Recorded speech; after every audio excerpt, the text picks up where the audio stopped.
calle principal a ese lado, y esta calle, que también sería otra de la ciudad romana original, también sería importante porque lo que hace es separar la zona residencial y la zona dedicada a la ganadería de lo que es ya la zona más de los edificios públicos y más importantes. A un lado de la calle tenemos corrales donde se guardaban a los animales y a este lado tenemos las termas, que tendrían más o menos este aspecto que veis aquí.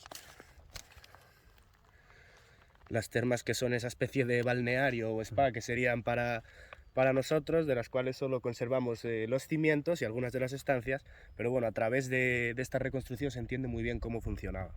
Tenemos un primer espacio al aire libre, que es este que aquí sale en verde y en el yacimiento está cubierto por arena, que es lo que se llamaba la palestra. Era donde los romanos hacían el ejercicio físico antes de entrar al balneario propiamente dicho. A la izquierda tenemos dos estancias, que ahora veremos más cerca cuando nos acerquemos al mercado, que son, en primer lugar, el vestuario, lo que en la época se llamaba el apoditerium, y las letrinas. De las letrinas saldría un pasillo que se distingue muy bien justo aquí al lado de la calle, que es el que da la entrada a las distintas bañeras. Los romanos, al igual que ocurre en los spas de hoy en día, tenían la costumbre de situar bañeras a distintas temperaturas. Entonces generalmente nos encontrábamos con un frigidarium, que era una bañera con agua helada, un tepidarium con agua templada y un caldarium con agua caliente. Y nosotros estaríamos justo en esta sala de aquí, que es en la que se ven estos elementos de ladrillo. Esto es lo que se llamaba el hipocausto. Los elementos de ladrillo que veis en el suelo lo que hacían era elevar un segundo nivel de suelo, dejando un hueco entre medias por el cual circulaba aire caliente, calentado por un horno. Sería una especie de suelo radiante de hoy en día, que por aquí se conoce como gloria, o como digo yo, una sauna un poco primitiva, que ya lo habían inventado los romanos. Si os fijáis a este lado de aquí, que hay otras dos estancias separadas por un arco, es muy probable que también se tratase de otro hipocausto, como vemos aquí. En la estancia que está más lejana estaría situado el horno, cuyo calor pasaría por debajo del arco y llegaría a esta sala de aquí, que podría ser similar a la que hemos explicado anteriormente. Y justo al lado vemos esos huecos en el suelo, que era el sistema de tuberías por el cual llegaba el agua a las distintas bañeras. Y por último, una estancia bastante interesante también de estas termas, que es esta que tenemos aquí, que termina en una especie de semicírculo, que se distingue muy bien justo allí, sería o podría ser una estancia dedicada exclusivamente para las mujeres. Es una hipótesis que está bastante fundamentada y que podría tratarse de esa sala dedicada únicamente para las mujeres dentro de las termas. Y ahora vamos a abandonar ya el conjunto de las termas y vamos a ver el mercado. Veíamos desde allí las letrinas, que son este cuadradito pequeño que tenemos justo delante, que además tiene alrededor esos huecos por donde circulaba el agua para limpiarse, y justo a la izquierda esta sala que está un poco más elevada, que sería el vestuario, el apoditerium, que os comentaba, y desde ahí no se veía muy bien.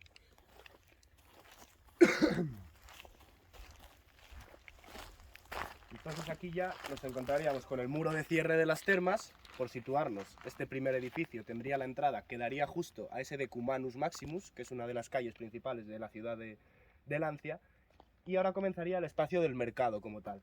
Entre medias tenemos unas estancias que serían una especie de almacenes para guardar mercancías y que se comunicaban con el mercado, que es este gran cuadrado que tenemos aquí, a través de una calle secundaria que se distingue por ese color blanco de las piedras. El mercado, que es el que tenemos ahí, tendría más o menos este aspecto. Es una reconstrucción aproximada y que, para situarnos, la esquina que nosotros vemos aquí sería justo la contraria a nosotros. Es decir, la entrada principal estaría justo por el otro lado y daría a la otra calle principal de la ciudad, a ese Cardus Maximus. Y como vemos en el mercado, se organizaría también de la siguiente forma: una entrada a través de un pórtico que daría lugar a un vestíbulo cubierto, que es esa primera zona que vemos justo antes del patio, y ese acceso directo al patio, donde vemos 4 bases de columnas que son modernas, se han hecho ahora un poco para reconstruir el edificio original, y una columna que sí que es original de la época y que se trajo el año pasado para aquí, e intentar que el yacimiento crezca un poco en vertical también. Y en torno al patio tenemos 3 estancias por un lado y 3 por el otro, que sería lo que en la época se llamaban las tabernae, que son las tiendas.